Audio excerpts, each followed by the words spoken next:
Renato picked himself off the deck. They were alive. We have to get to my private ship, she said.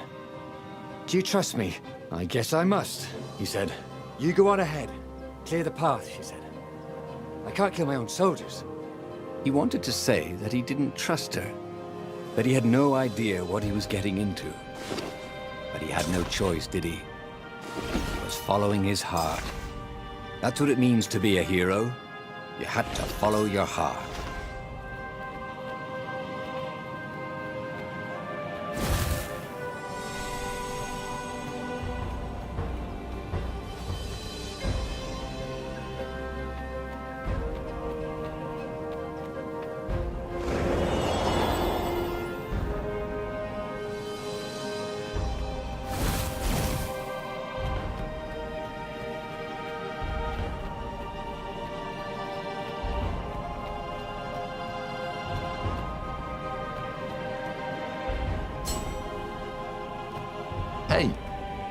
Hey, I'm a firefox, thought Renato.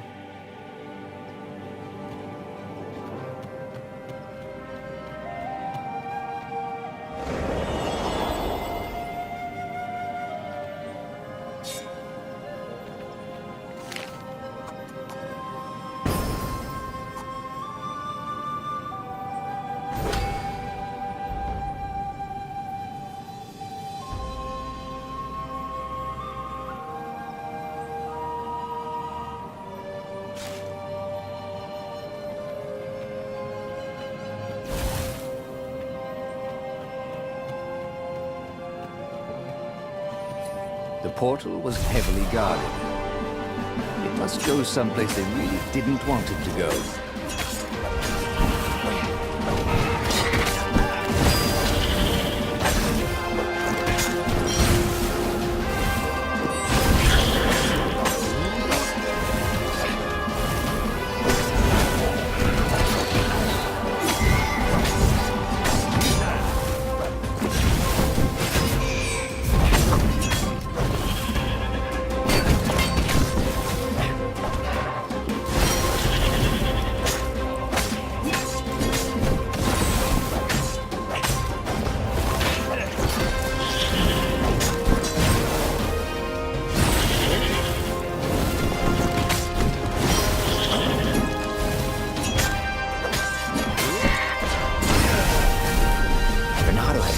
So much.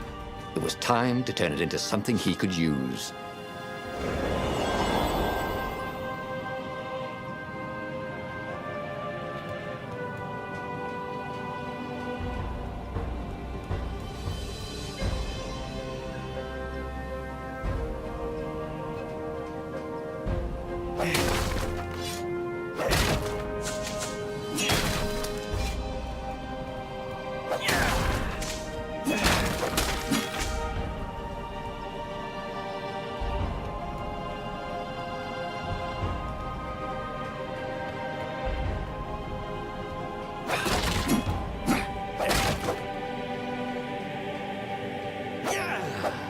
Well, they really needed to redecorate anyway.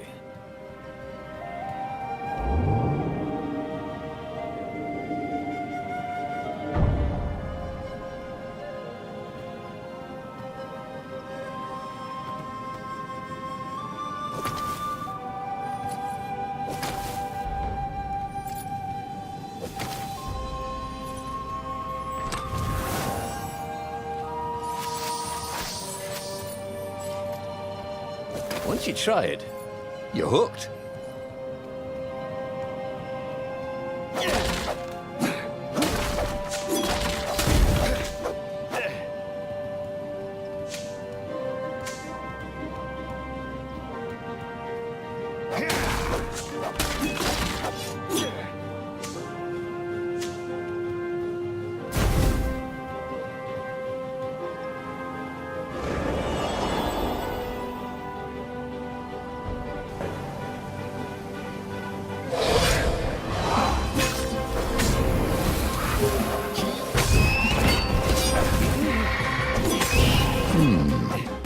Where did that go to?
Imagine getting a horse up in one of these things.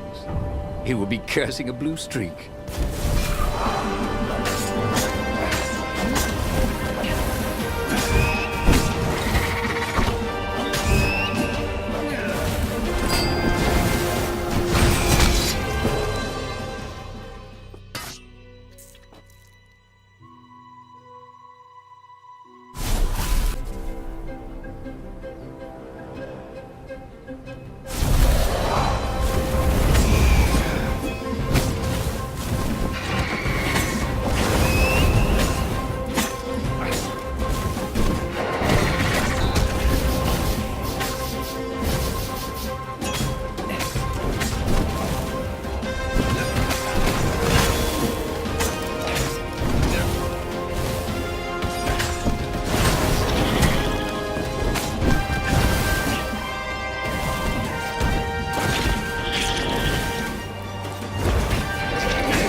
Surprised that he didn't feel more pain.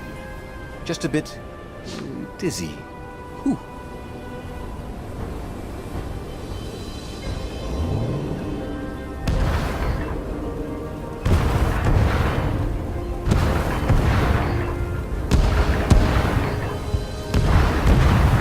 They paused to catch their breath. It was strange to be so close to her. What are you thinking? He asked. I'm trying very hard not to think. Me too, he said. Up ahead, he could see the thin silver of Zenobia's personal ship. It looked fast. They would leave all this behind.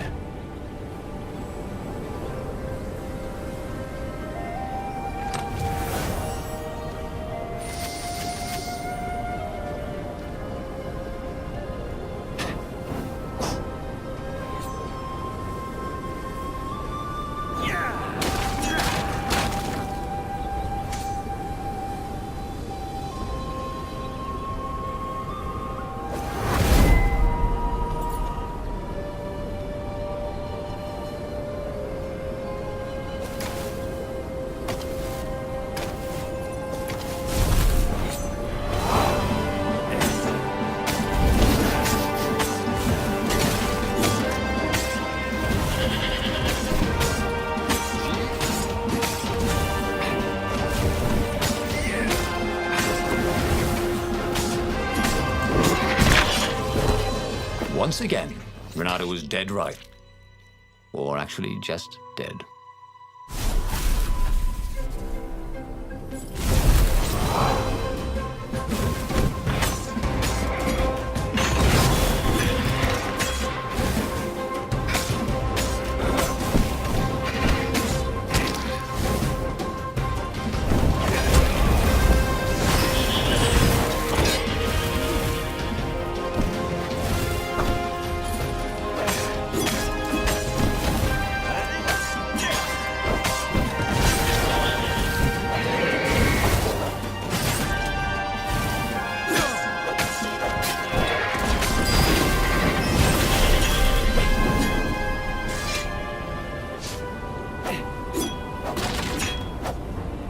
Renato felt a little better.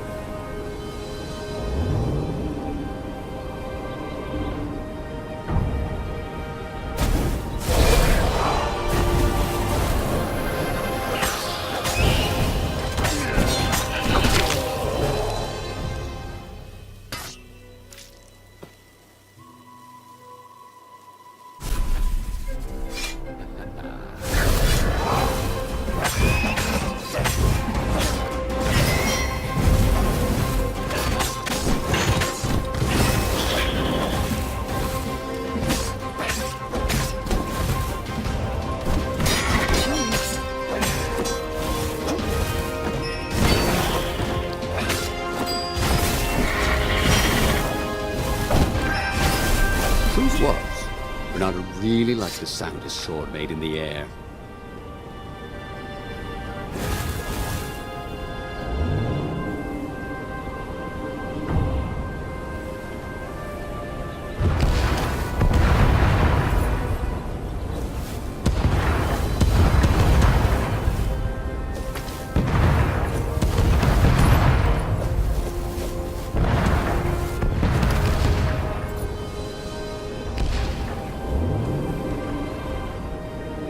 there was a sign. Take the goat across first.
As they reached her ship, Renato suddenly felt a sharp pain in his stomach. He was surprised to see a crossbow bolt sticking out of it. I was going to lead the Empire to a secret base, said Lapino. But no, you had to screw up my plan because you still got a thing for her. Renato stared at Zenobia. The kiss. Was it real? She said, with a look of indescribable sorrow. She gestured and said an arcane word, and Lapino went flying into the abyss, screaming, I'm telling your father! Then she knelt down to cradle his head, and her paws felt very soft and warm. Okay, that was weird. He could have sworn he just died. Instead, he was on the Farfarer, sailing away from Ubar. And it was still burning. He'd fled burning Ubar years ago, hadn't he? And now he was back there. Had all those years fighting the Empire been nothing but a vision into the future? A useful vision if it was true. He'd learned something. Lapino was a traitor. Renato had suspected there was something wrong with the Mad Rabbit. But now he knew there was malice behind his goofiness.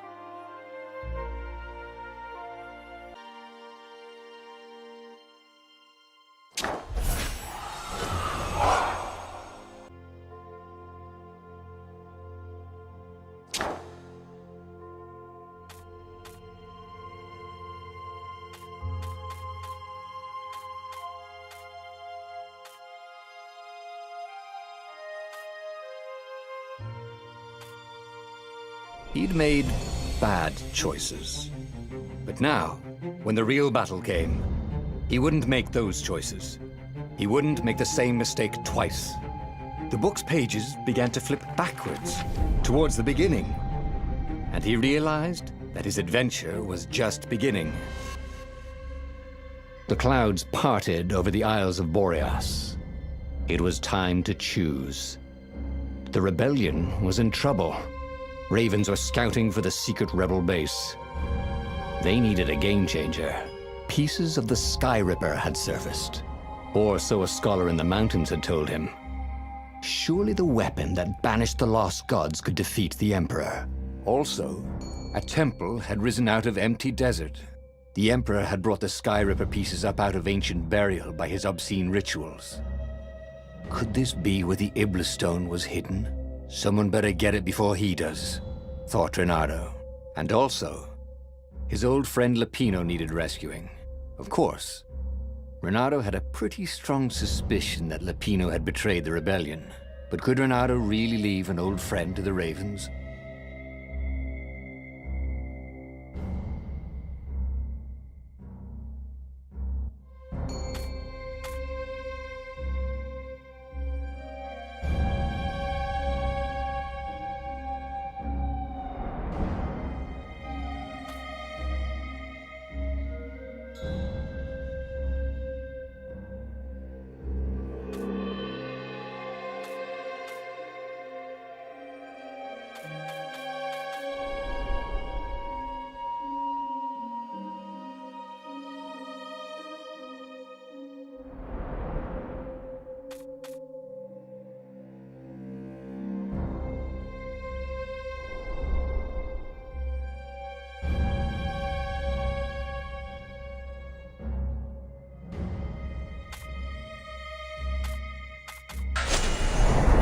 Lapino.